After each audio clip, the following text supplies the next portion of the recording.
তার যে অগাধ আস্থা বিশ্বাস, যে গ্রন্থ সেবা, এক কথায় তিনি সম্প্রদায়ের মহামনীষী, মহা আচার্য স্বরূপ। এই রূপে যদ্যপি তিনি নির্ভীক প্রয়োজনে প্রতিবাদ করতেন, প্রতিবাদ শব্দ থেকে আমাদের সম্প্রদায়ে একটি বিশেষ আলোচনার প্রয়োজন রয়েছে। যেমন গৌড়ীয় বৈষ্ণব মতবাদের প্রতিবাদ এর কি প্রকার? ঠাকুর মশাই যেখানে বলছেন যে কাম কৃষ্ণ কর্মার পরে ক্রোধ ভক্ত দেশী জনে, লোভ সাধু সঙ্গে হরি কথা, মোহ ইষ্ট লাভ বিনে মদ কৃষ্ণ গুণগানে, আমি নিযুক্ত করিব যথা কথা। ষড়রিপুর মধ্যে পঞ্চরিপুকে তিনি এই স্থানে বন্ধুরূপে নিযুক্ত করেছেন এবং ক্রোধ বা রাগকে কোথায় লাগাতে হবে তাও দেখিয়ে দিয়েছে। যদ্যপি আগে গিয়ে উত্তম ভাগবত দশায় বা আরো উন্নত দশায় কান্ত দুটি ত্যাগ হয়ে যাবে, তথাপি প্রাথমিক রূপে ক্রোধকে যদি কোথাও নিযুক্ত করতে হয়, তাহলে শ্রী ভগবান, শ্রী ভক্ত বিদ্বেষী যারা, ভক্তি বিদ্বেষী যারা, যারা বিরোধী, তাদের প্রতি এই ক্রোধকে প্রয়োগ করে। অতএব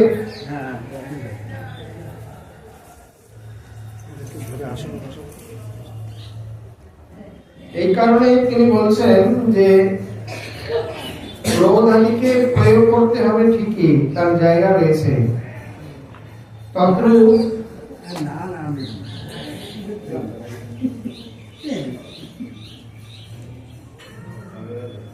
এখানেও আবার এই প্রকার ক্রোধ আদি বা প্রতিবাদ আদি কোথায় কোথায় করণীয় আর কোথায় কোথায় করণীয় নয়, সেটাও একটু জানার বোঝা রয়েছে।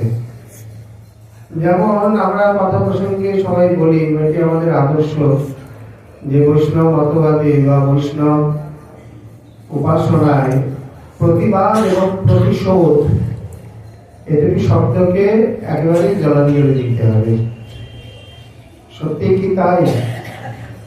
বৈষ্ণব সমাজে বা গৌড়ীয় পরম্পরায়, মহাপ্রভুর পরম্পরায় কেউ কি তাহলে প্রতিবাদ বা প্রতিশোধ নেয়নি? ইতিহাস কি বলে?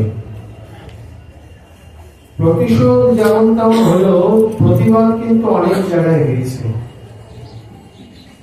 ক্রীড়ালোপী শুনিয়েছিল যার শ্রীমুখ নির্গলিত,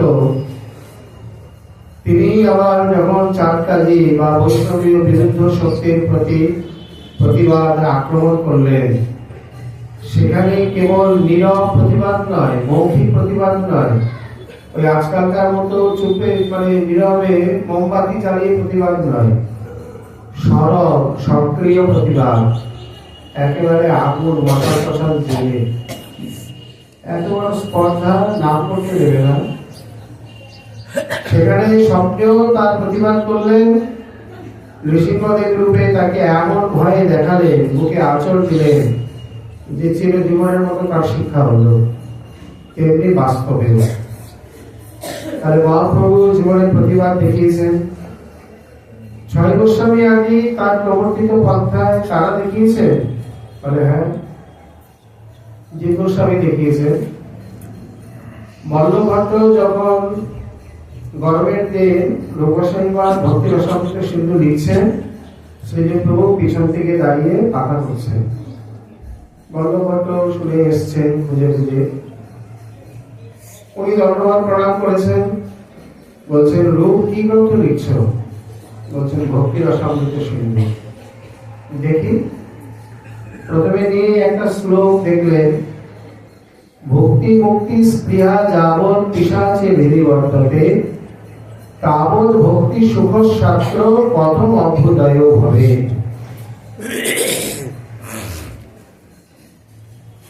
শ্লোকটি দেখে তিনি বলছেন ঠিক আছে, তুমি গ্রন্থ লেখো, আমি পরে সংশোধন করে দেবো।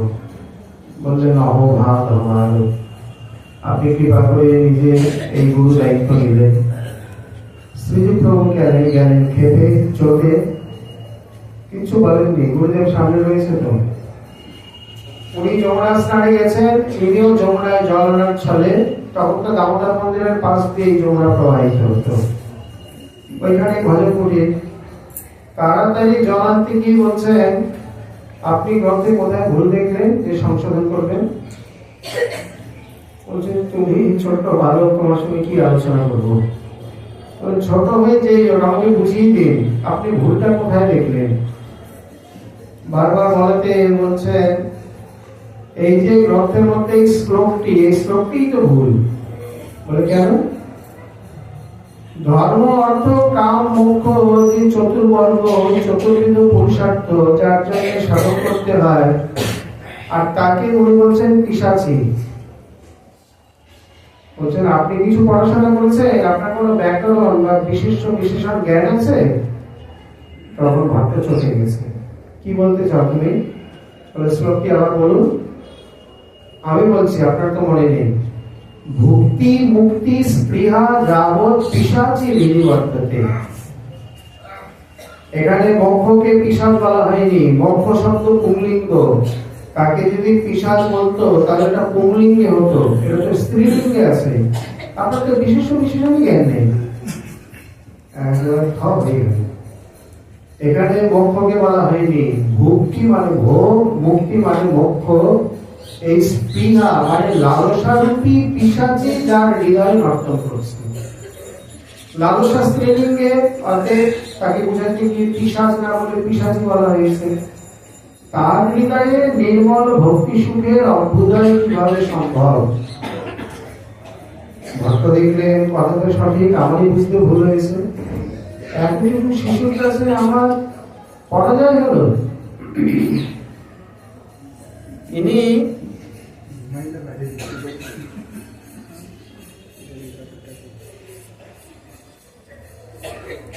এই রূপেতে বল্লভট্ট এমন আশ্চর্য এবং লজ্জিত হলেন, কি বলবেন। তাড়াতাড়ি যমুনার দিকে এসে রূপস্বামীকে বলছেন, ওই বালকটিকে বলে যে এই প্রকার এই যে আপনাকে হাওয়া দিচ্ছিল, এক কথায় পরিচয় দিলেন। শ্রীজির নাম শিষ্য মোর ঢাকার তনয়। আমার ভাইপো, আমারই শিষ্য, নাম হচ্ছে শ্রীজি। সমস্ত কথা বললেন। বলছেন, এইটুকু বয়সে এত ঘুরোভাগ ধীশক্তি, এত বিচার বুদ্ধি, আমি অবাক। পুরীতে চলে গেলেন। স্নান করে আসতে আসতে রূপসী বলছেন, তুমি কোথায় গিয়েছিলে? যমুনায়। আমি যমুনায় তো মানুষ পবিত্র হয়ে আসে, তুমি তো অপবিত্র হয়ে এলে। তোমার থেকে শুকরের বিষ্ঠা বন্ধ বেরোচ্ছে, আমার সহ্য হচ্ছে না।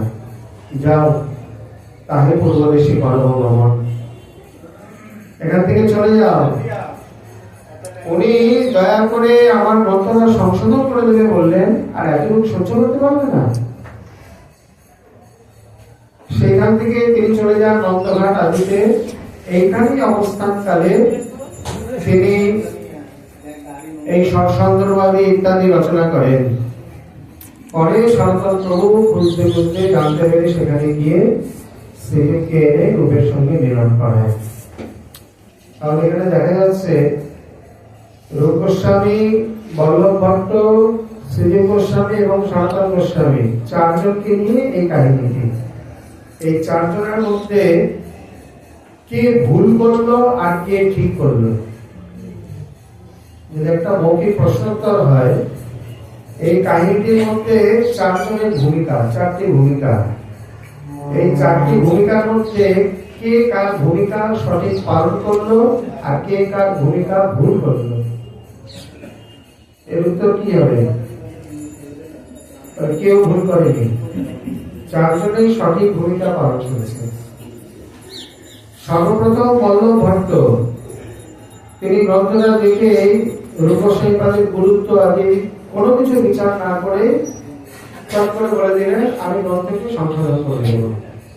উনি ওনার অভিমানে করেছে, ঠিকই করেছে, অভিমানের কাজ তাই। কে কি লিখছে, গুরুত্ব কি, এইসব বিচার নেই। তো গোস্বামী কত উচ্চতরের বৈষ্ণব, কত বড় মহাপুরুষ, মহাপ্রভুর প্রিয় পরিকর, তার ভূমিকা কি, বৈষ্ণব সমাজে তার স্থান কোথায়, এইসব খোঁজ খবর বিচার না করে আগেই বলে দিলেন আমি তোমার মন্ত্র সংশোধন করব। উনি ওনার অভিমানে ঠিকই করেছেন। রূপস্বামী মহাপ্রভুর প্রিয় প্রধান পরিকর, উনি যথার্থ আদর্শ বৈষ্ণবীয় দৈন বিনয়ে উনি বলেছেন হ্যাঁ কি করে দেবেন, খুবই ভালো কথা।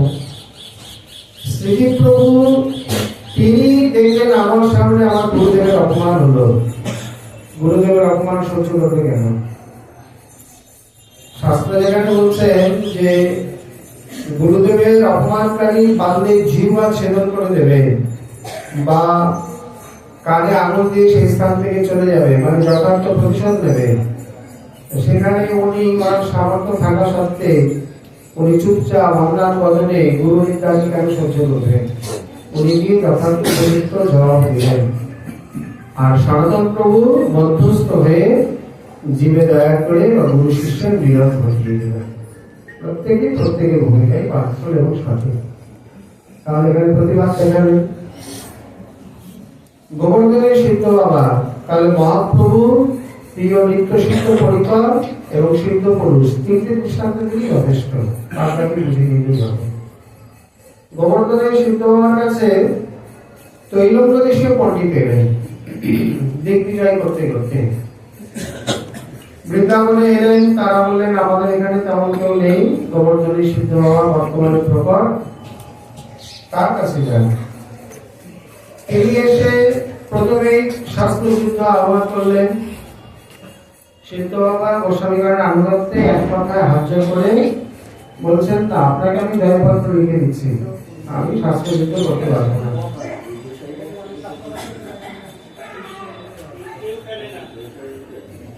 অতএব উনি জয়পত্র লিখে দিলেন। বিনা যুদ্ধে জয়পত্র পেয়ে খুব খুশি, আনন্দিত, গর্ব করে বলছেন আমি কত আশা করে বৃন্দাবনে এসেছিলাম, এতে একজন কোনো মনের মতো পণ্ডিত পেলাম না, যে একজন কিন্তু বিশুদ্ধ স্বরে সামনে উচ্চারণ করতে পারে, তা আমি পেলাম না। আমাকে নিরাশ হয়ে দেশে ফিরে যেতে হবে। সিদ্ধবাবা তখন বললেন যে আপনি যদি তাহলে কৃপা করে একটু বিশুদ্ধ সামবেদ আমাকে শুনিয়ে যান, আমি কৃপার্থ হই। বললেন হ্যাঁ শোনো। সঙ্গে বিনা ছিলই। সামবেদ হচ্ছে চতুর্বেদের মধ্যে একটু গীত, মানে গীতের মতো সামবেদ একটু উচ্চারণ হয় না, একটু সুর করে গীতের ন্যায় উচ্চারণ হয়। ইনি বিনা নিয়ে সঙ্গে সঙ্গে সামবেদ গান করলেন। সিদ্ধ বাবা সেখানে স্বর উচ্চারণের ৩ জায়গায় ত্রুটি ধরলেন। বললেন হতে পারে না, আমি পুরো ভারত বিজয় করে আসছি, সম্পূর্ণ ভূভারতে আমার থেকে সুন্দর গীতকারী উচ্চারণকারী কেউ নেই, আপনি যদি পারেন তাহলে আপনি উচ্চারণ করে দেখেন। সিদ্ধ বাবা করজোড়ে বলছেন আপনি আজ্ঞা করলে, অনুমতি করলে আমি চেষ্টা করতে পারি। বলে হ্যাঁ দেখেন আমাকে। তখন সিদ্ধ বাবা বিনা নিয়ে সেই সামবেদের নিখুঁত উচ্চারণ করে তাকে দেখিয়ে দিলেন। উনি অবাক হলেন, বুঝতে পারলেন যে আমার খুব ত্রুটি ছিল। ওই ত্রুটি বিহীন উচ্চারণ করলেন, আমার উচ্চারণ ত্রুটিপূর্ণ। এইভাবে তিনি দিগ্বিজয় যখন বলছেন যে আপনি কোথা থেকে শিক্ষা লাভ করেছেন, সিদ্ধ আর কিছু বলেন না, চুপচাপ মিটে মিটে হাসছেন। বলছেন আমার বিদ্যা জাগতিক, আপনার বিদ্যা অলৌকিক। আচ্ছা সিদ্ধ বিনা বাজানো শিখলো কবে, আর এত নিখুঁত উচ্চারণ কার কাছে শিখেছিলেন? ঠিকই তো, সিদ্ধ বাবার বিদ্যা হচ্ছে সনাতন প্রভু এবং ললিতা দেবীর কৃপা প্রসূত। শ্রীচরণ মস্তকে লিখে আশীর্বাদ করে গেছেন, আজ থেকে আমাদের আশীর্বাদে সমগ্র শাস্ত্র তোমার মধ্যে স্ফূর্তিপ্রাপ্ত হবে। এই জন্যে তার সঙ্গে ওনার কোন তুলনাই হয় না। আচ্ছা, এইখানে যে বিষয়টি বলা হয় না, আমরা বিচার করি না, সেটি হলো যখন শাস্ত্রযুদ্ধে আহ্বান করলেন দৈন বিনয়ে জয়পত্র লিখে দিল, তাইতো? তাহলে পরাস্ত হয়ে গেছে।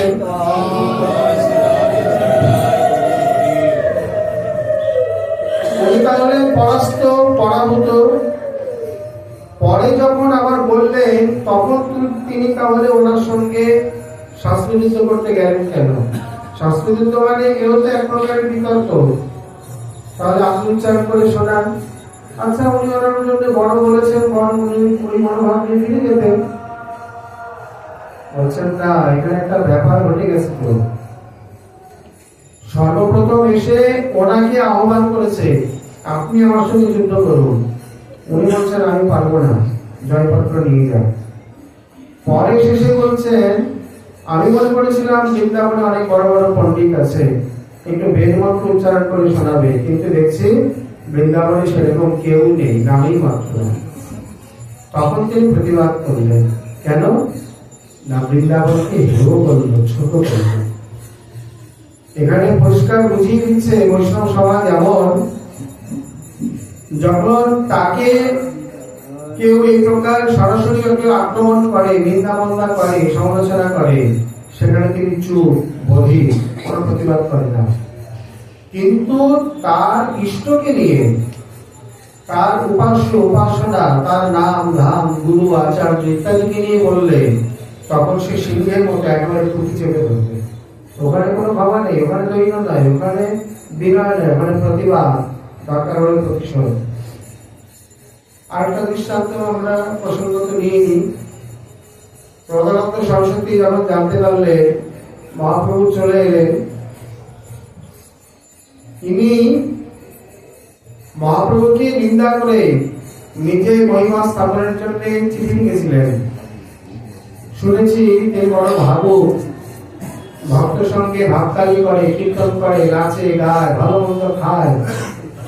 এই প্রকার এত ভালো ভালো প্রসাদ খেয়ে ইন্দ্রিয় সংযম হবে নাকি? এটা কি সন্ন্যাসীর ধর্ম নাকি? এই সমস্ত নিয়ে একটা চিঠি লিখেছিলেন।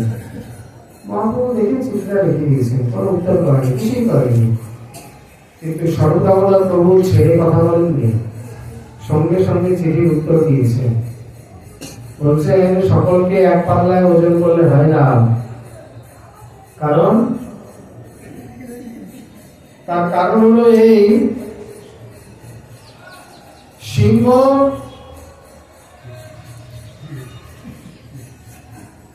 সে এই প্রকার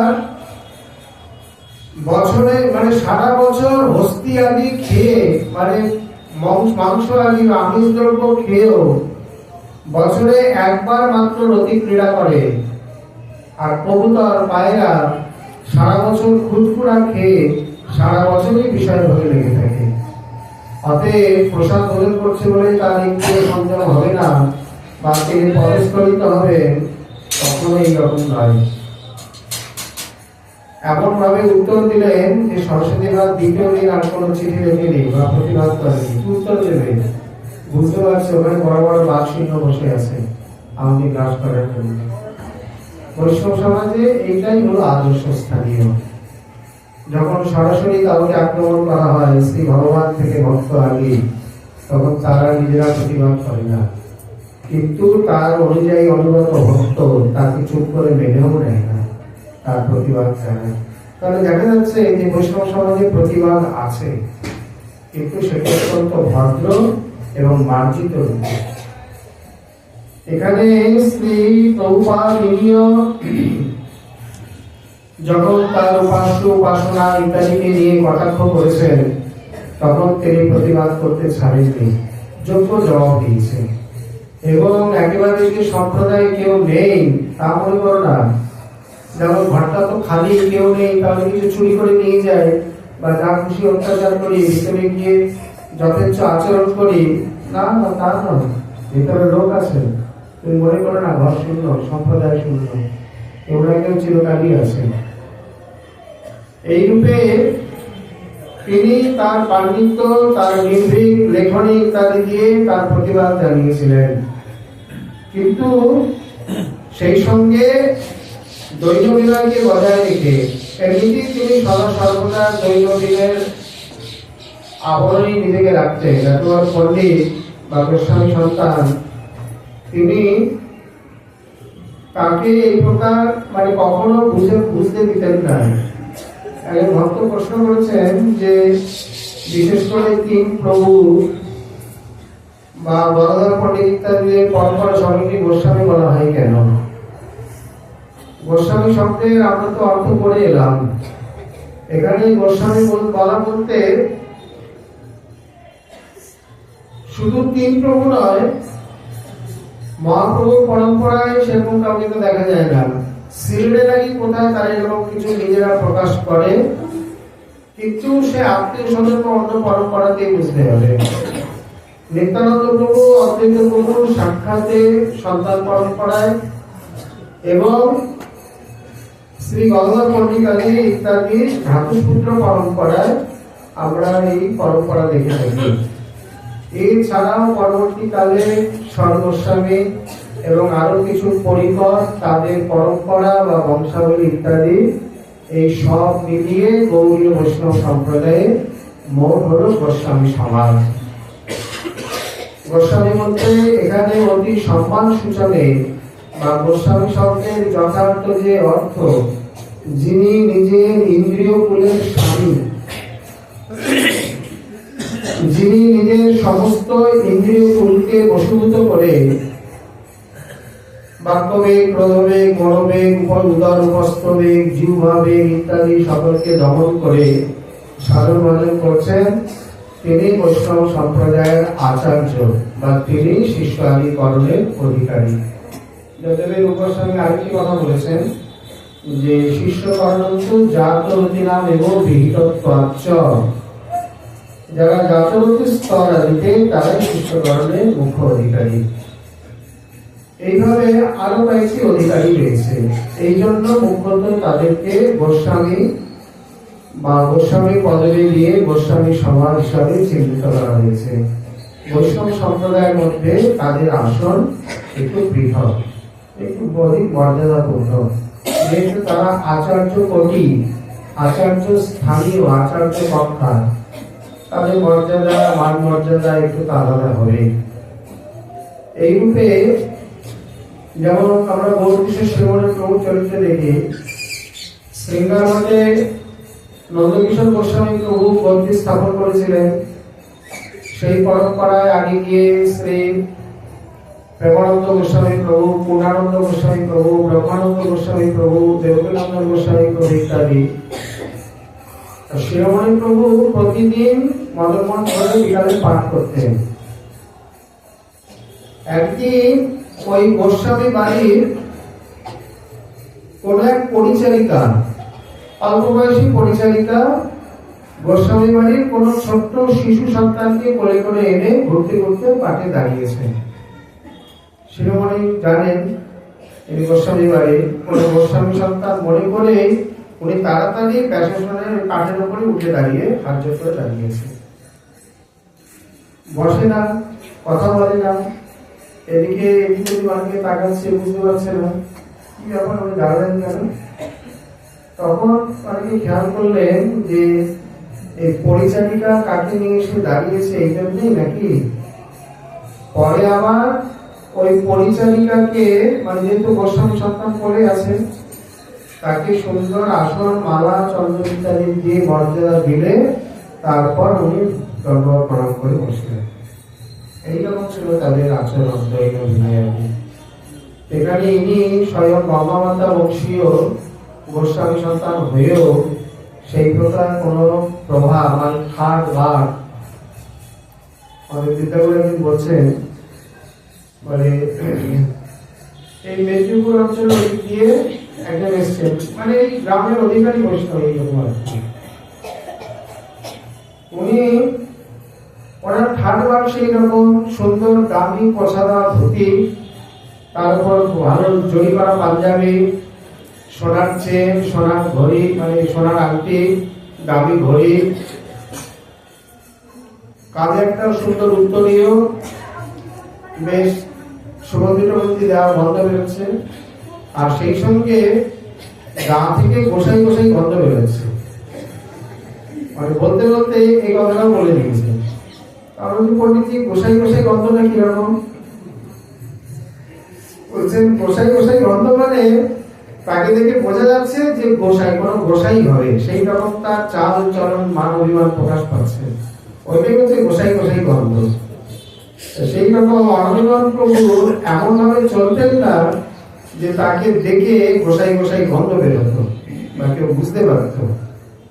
এইভাবে তিনি চাল চলতেন, এই দৈবের আবরণে চলতেন, সবসময় চলতেন মাথা উঁচু করে, ভাবে দৈব বিনয়ে কথা বলতেন, শান্ত নম্র ভাবে, কখনোই নিজের মতামত অন্যের উপর চাপিয়ে দিতেন না।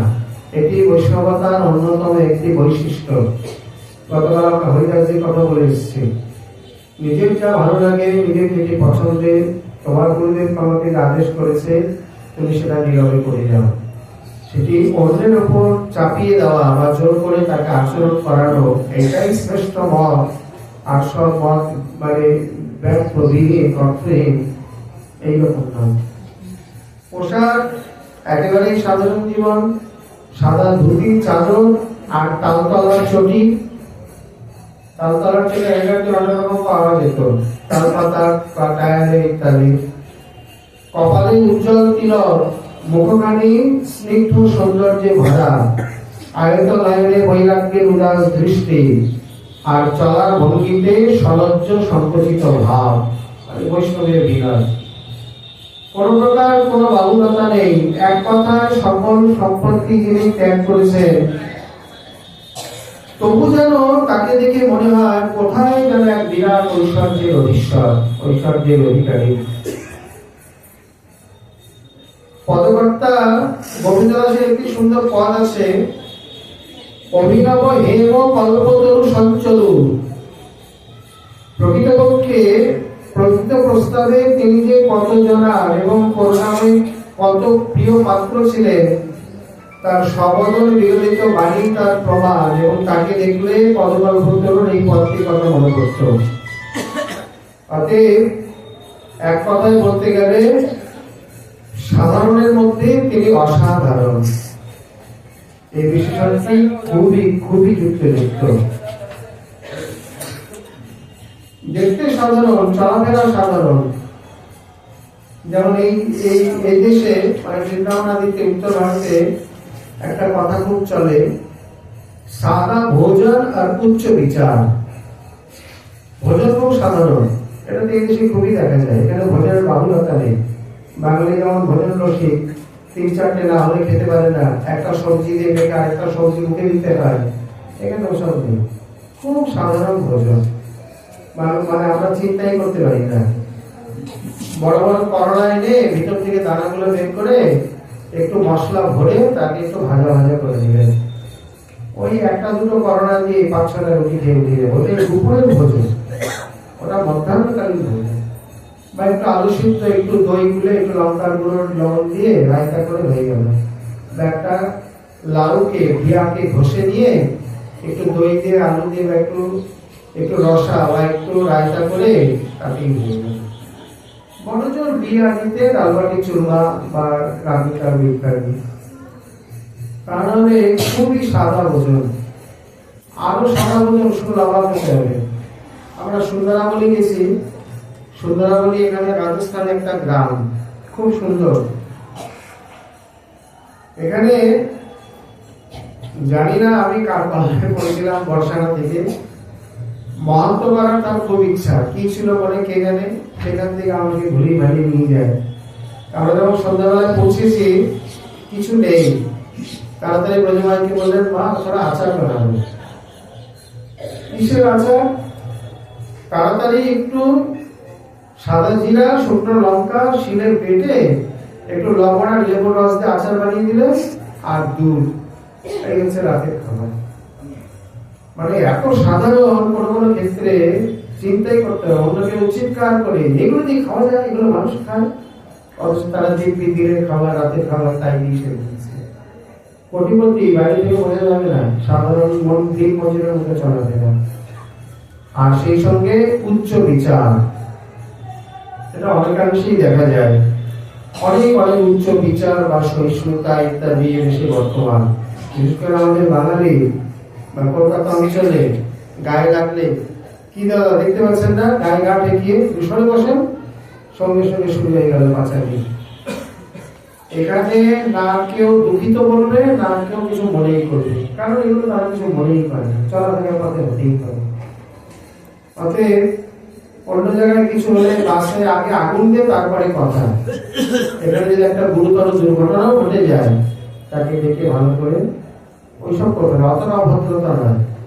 আচ্ছা হয়ে গেছে, যাই হোক কিছু জরিমানা নিয়ে যান বা তার কিছু ব্যবস্থা, হাসপাতালে নিয়ে যান বা চিকিৎসার জন্য কিছু করে যান, ভদ্রভাবে একটা মীমাংসায় আসবে। ওখানে হলে আগে পেট্রোল ডাল তারপরে অন্য কথা। তার যদি দেখা গেল ভুল নাও থাকে, অন্যের ভুলে সে ভুল করেছে, তার বিচার করে, আগে আগুন দিয়ে তারপরে। এদেশে তুলনামূলক ভাবে অনেক সহিষ্ণুতা দেখা যায়। যাই হোক, এইভাবে এক কথায় সাধারণের মধ্যে তিনি অসাধারণ। যারা চেনা বোঝা তারাই বুঝতে পারছে। তিনি তার জীবনীতে যে একটি ঘটনার উল্লেখ করেছেন, এই ঘটনা অনেক ক্ষেত্রে আমাদের মাথায় আসে না। তিনি নিজে বলছেন যে তার নিজের একটি অনুভূতি তিনি ব্যক্ত করছেন। মাধবের মুরলী এবং অব্যক্ত মধুর নাদে ব্রজের স্থাবর জঙ্গমকে মাতাল করে নিজের কাছে ডেকে নিত। সকলে সেখানে গিয়ে শ্রী রাধা মাধবের অঙ্গে মধুময় ঢল ঢল কাঁচা লাবণী দেখে, মানে তার অঙ্গ লাবণ্যে পৌঁছা যেত। সেই মধুর দিনে আনন্দ বৃন্দাবনেই ছিল আমার বাস। এটি স্ফুরণে বা যে কোনো ভাবেও তিনি কোনো সময় তো পৌঁছে গেছিলেন, সেই অনুভূতি পরে ব্যক্ত করেছেন, সেটাকে ধরে রাখতে পারেননি। সেইখানে রাধারানীর সখীরা আমাকে দীনা দাসী বলে ডাকতেন, আর রাধা মাধবের সেবায় বড় আনন্দে আমার দিন অতিবাহিত হয়ে যেত। তারপর কি জানি একদিন কি হয়ে গেল, সাধুগুরু বৈষ্ণবের নিকট কি অপরাধ হলো, তার ফলে আমার ব্রজবাসের এই সুখময় সমাপ্তি ঘটলো, মানে ব্রজবাস আমার ছিন্ন ভিন্ন হলো। শেষ বিদায়ের স্মৃতিটুকু এখন আমার মনে আছে। আপনি যখন চলে আসছেন, সেটি কি প্রকার? প্রেমবন্ধনী আমাকে সেদিন নির্জনে ডেকে জানিয়ে দিলেন, এই দিনই ব্রজ বৃন্দাবন ছেড়ে চলে যেতে হবে। রাধারানী স্বয়ং জানালেন, দেখেন প্রেমবন্ধনী কে? প্রেমবন্ধনী তার গুরুদেব হতে পারে, অন্য কোনো প্রিয় সখী হতে পারে। যেমন কানকিশোর প্রভুর নামও তো প্রেমবন্ধনী। এরকম আরো কত গুরুদেব কত নাম দিয়েছেন। প্রেমবন্ধনী নামে কোন একজন প্রিয় সহচরী জানিয়ে দিলেন, আজকেই তাকে দেবভূমি ত্যাগ করে যেতে হবে। এই কথা শুনে তিনি প্রেমবন্ধনীর চরণে লুটিয়ে পড়লেন, সঙ্গে সঙ্গে হলেন মূর্ছিত। আর পরে গিয়ে যখন মূর্ছা ভাঙলেন, দেখছেন প্রেমবন্ধনীর অনুরোধে ললিতা ঠাকুরানী সেই দিন শ্রী রাধারানীর শ্রী চরণে যাবজ্জীবন সেবার অধিকার দিলেন। হয়তো চলে যাবেন, এই জন্য একদিন একটু বিশেষ সেবা দিয়ে তাকে তার মনকে সান্ত্বনা দিয়ে পাঠাচ্ছেন। প্রেমবন্ধনীর চরণে মূর্ছিত হলে তিনি দয়াদ্র ভাবে ললিতা দেবীকে জানান। ললিতা দেবী আবার তিনি প্রেমবন্ধনী ভূগর্ভ গোস্বামীরও স্বরূপ দেবীকে আমরা দেখতে পাই। হতে পারে এরকম কেউ। ইনি ললিতা দেবীকে জানালে ললিতা দেবী আবার সেদিন কৃপা করে, কারণ আর যাই হোক ললিতার আগে রাধারানী বা কৃষ্ণের কারো কোনো কিছুই চলে না। ললিতা এমন একটি এমন একজন দেবী বা এমন তার ভূমিকা, ললিতা কিছু বলে দিলে সেটি যুগলের পক্ষেও আদেশ স্বরূপ। এটি তার প্রেমিক সম্ভব। তার ইচ্ছাতেই তিনি কৃপা করে যাবজ্জীবন শ্রী চরণে আলতা পরানোর সেবা দিলেন। রাধা মাধবের নিকুঞ্জের মাঝে শ্রী রাধা মাধব নিকুঞ্জ মণি মন্দিরে বসে রয়েছেন। সেবার উপকরণ দিয়ে তাকে শেষবারের মতো অন্যান্য সখীগণ নিয়ে রাধারানীর নিকটে উপস্থিত হলেন। কম্পিত কলেবরে কম্পিত হস্তে শ্রীচরণের আলতা পরাতে গিয়ে চলে যাবেন বিরাট বিরহ। সেই নয়ন জলে কতবার যে শ্রীচরণের আলতা ধুয়ে গেল কে জানে। একবার পড়ায় একবার ধুয়ে যায়, একবার পড়ায় আর একবার ধুয়ে যায়। এইভাবে রাধারানী ছলছল করুণ নয়নে মাধবের মুখের দিকে চাইলেন। রাধারানীর এই কারণপূর্ণ ভাব দেখে শ্রী অনাদিমোহন প্রভু সঙ্গে সঙ্গে রাধারানীর দুই চরণ বুকে চেপে দিলেন।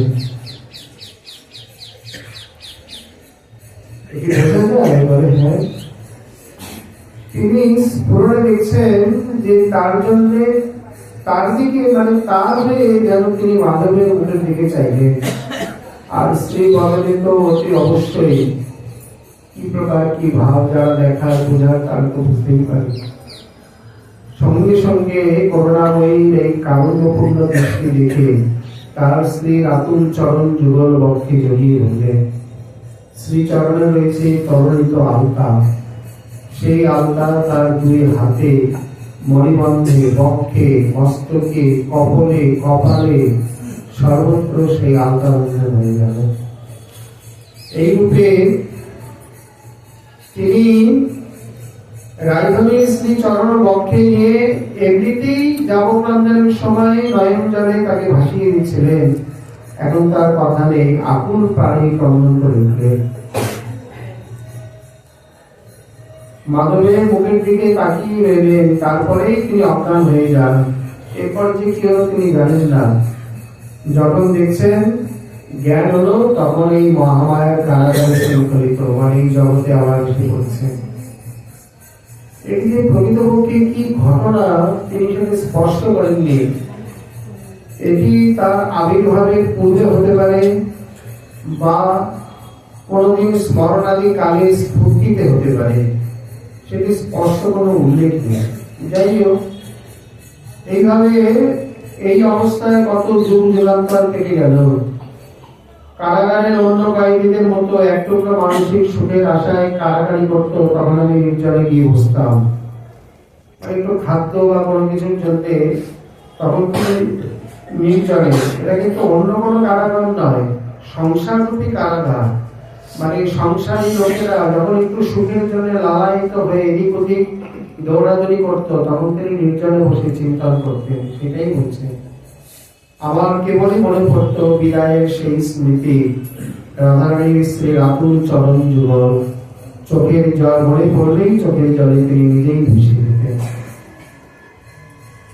এই রূপে আবার একদিন শ্রী রাধারানী তাকে ডেকে বলছেন, মাধবী।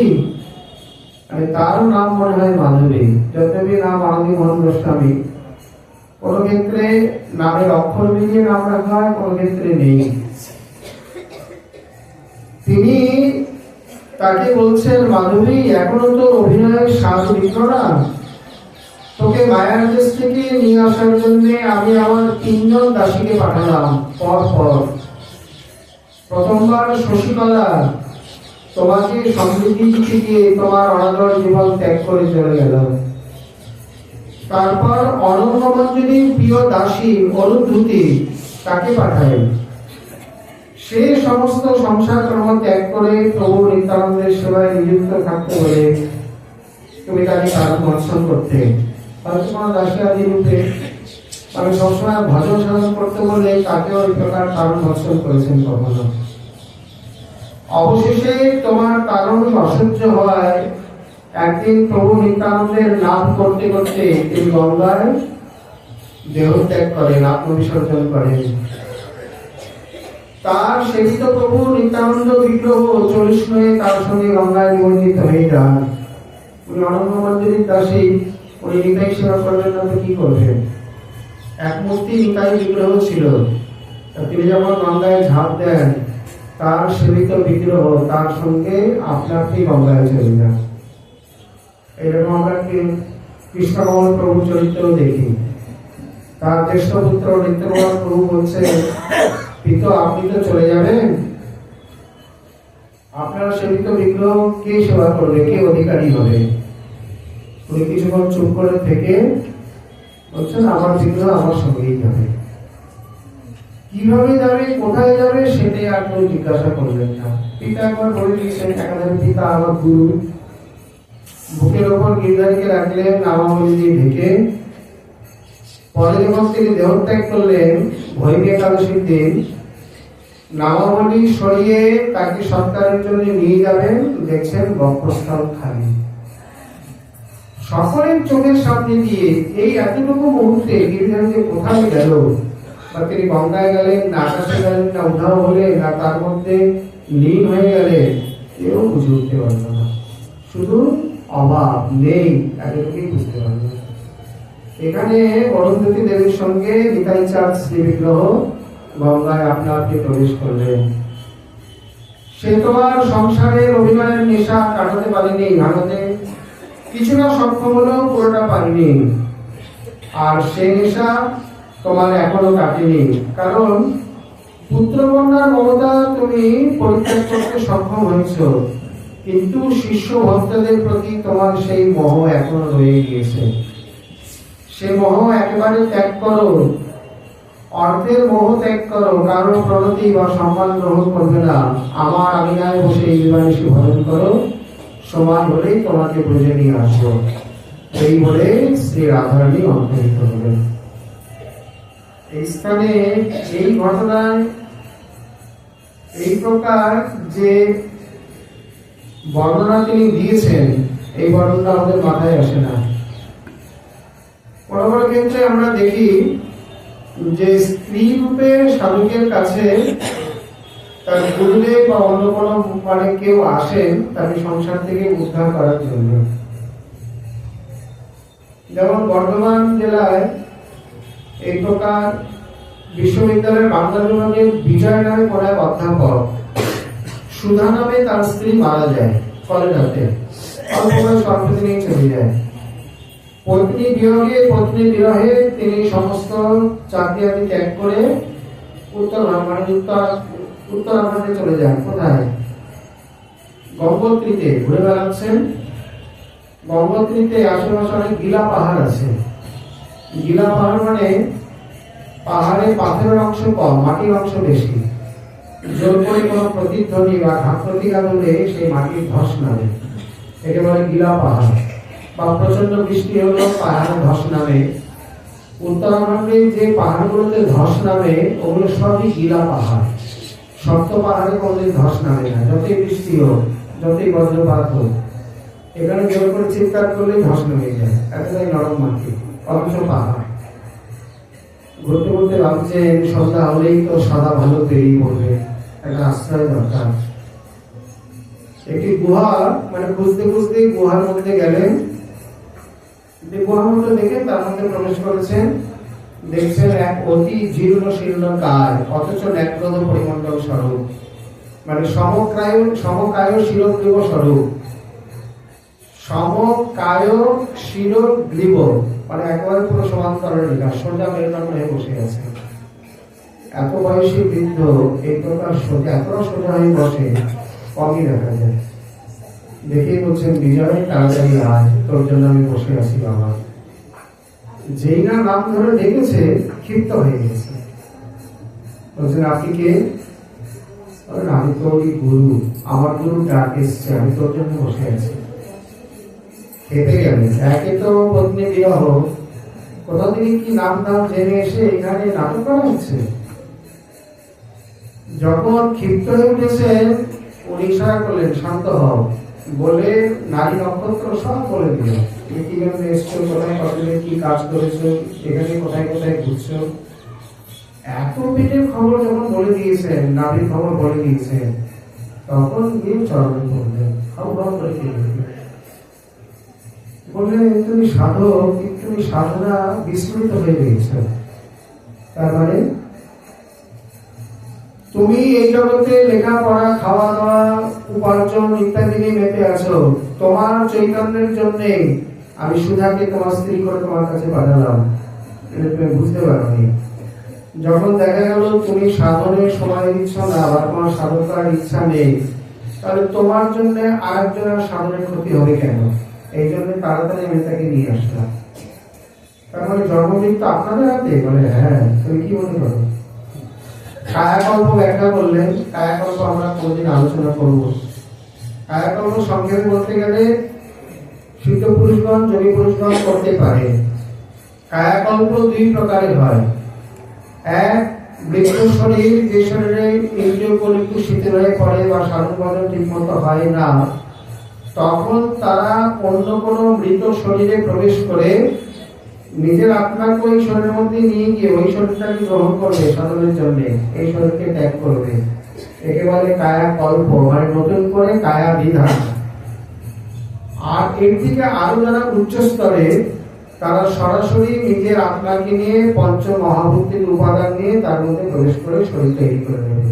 নিজেরাই এক একজন ব্রহ্মা, এত সামর্থ্য এসে যায় তাদের মধ্যে। দ্বিতীয়টি আরো উন্নত।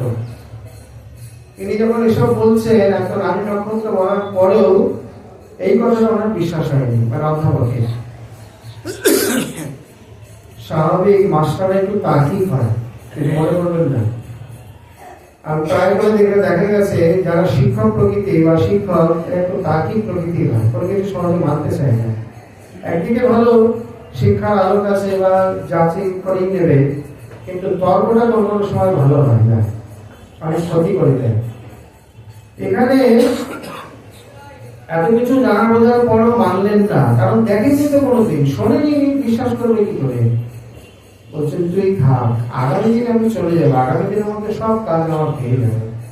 আগামী দিন তোর দীক্ষা হবে, আগামী দিন আমার কায়াকল্প হবে, আগামী দিনই এই গাঢ় অঞ্চল, মানে গাঢ়দের মধ্যে, এই পাহাড়িয়া সাঁওতাল ইত্যাদির মধ্যে এক নবযুবক সর্পদংশনে মারা যাবে, তার শরীরটাকেই আমি নেব।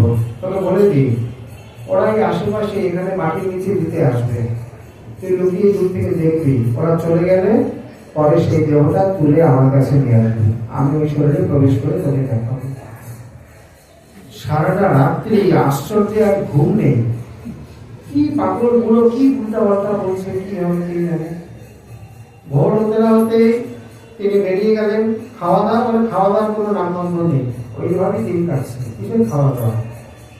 একদিকে ভালো, এই আমাদের প্রসাদ তৈরি করতে গিয়ে কত সময়ের মধ্যে চলে যায়।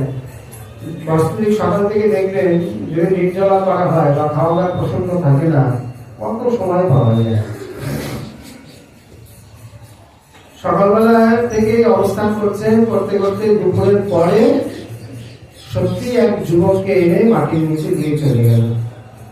দেখছেন কথা তো ধীরে ধীরে সত্যি হচ্ছে। ওরা চলে যাওয়ার পর মাটিগুলির সঙ্গে সঙ্গে সব দেহকে তুলেছে, এনে বাবার কাছে গুহায় আনলেন। বললেন যা, এই অলকানন্দার জলে স্নান করা।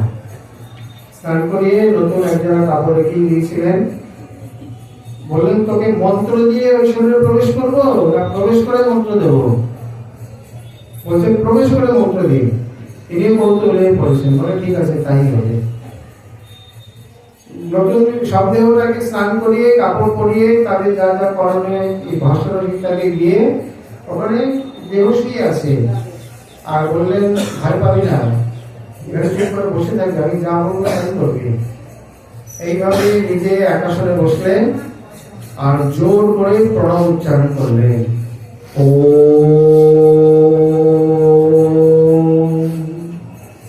এইভাবে এক দীর্ঘ গম্ভীর নাদে প্রণব উচ্চারণ করে সঙ্গে সঙ্গে শরীরটা ঢলে পড়ে গেল। আর ওই শরীরে চোখ তুলে বলছে, কিরে বিজয়, দেখলি কেমন এই ঘর থেকে এই ঘরে চলে এলাম? এর নাম মৃত্যু, এর জন্য কেউ ভয় পায়? বাস্তবে এই তত্ত্বকে যে বুঝে গেছে সে কোনোদিন মরণ থেকে ভীত হবে না। এটা বোঝার একটা ব্যাপার, তবেই সে মৃত্যুঞ্জয় হতে পারবে। মৃত্যু মানে চক্ষু চরণকাল যাকে বলে, কোনোদিন তো এই ঘটনা দেখেনি, শোনেনি, জানে না, এমন কোনো সাধনও করেনি, হঠাৎ করেই সব প্রাপ্তি। এই রূপে তিনি তাকে দীক্ষা দিলেন। বলছেন এই দেহ কিন্তু থাকবে না, মানে উনি চলে যাবেন গুরুদেবের ডাকে, আরো উত্তর উপরে চলে যাবেন। আর আমার যে প্রাচীন শরীরটা, এটিকে অলকানন্দায় জল সমাধি, মানে জল দিয়ে যথারীতি দীক্ষা দিয়ে কোনো গুরু দক্ষিণার অপেক্ষা করলেন না, সোজা চলে গেলেন। যাওয়ার সময় বিধুবন্ধ হাসতে লাগলেন। তখন তার গুরু প্রীতি জেগে উঠল।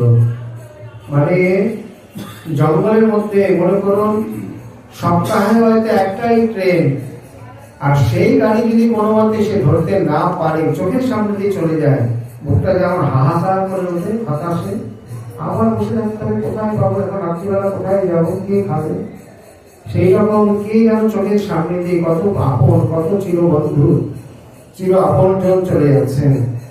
বুকটা হাহাকার করে উঠলো, বললো গুরুদেব আর কোনোদিন দেখা পাবো না? বলছেন দেখা পাবে, তুমি আমাকে কখনো ডাকবে না, তোমার যখন যখন প্রয়োজন হবে আমি নিজে এসে উপস্থিত হয়ে তোমাকে প্রয়োজনীয় বস্তু দিয়ে যাবো। এই বলে তিনি চলে গেলেন। আর বিজয়বাবু সেই শব্দে বলানন্দে ভাসিয়ে পাশে গুহাতে গুরুদেবের প্রদত্ত মানে তারই যে আসন, সেই আসনে বসে সাধন করে সিদ্ধি লাভ করলেন। অতএব এখানে এই যে কায়াকল্প আদি কথা বলেছেন বা এইভাবে এখানে তিনি বলছেন যে আমার আঙিনায় বসে দিবানিশি ভজন কর। শ্রীমতী রাধারানী যে বলছেন তোর নিজের কোনো মোহ আদি নেই, সন্তানের প্রতি নেই ঠিকই, কিন্তু শিষ্য আদির প্রতি রয়ে গেছে। এখানে শ্বশুরমুখী বলছেন খুব সম্ভব তার যে স্ত্রী, স্ত্রী রূপে একবার, আর অরুন্ধতী দাসী রূপে একবার, মানে একজন স্ত্রী রূপে, একজন তার বাড়ির পরিচারিকা রূপে। আমরা এই অমানি শ্লোকে ব্যাখ্যা করতে গিয়ে কদিন আগে মহাপ্রভু শব্দে বলে আসলাম যে সম্মান দান করা খুব কঠিন। ভিখারিকে 10 টাকা 100 টাকা দেওয়া যায়, তাকে ধন্যবাদ প্রণাম করা যায় না। কে করে? কজন করে?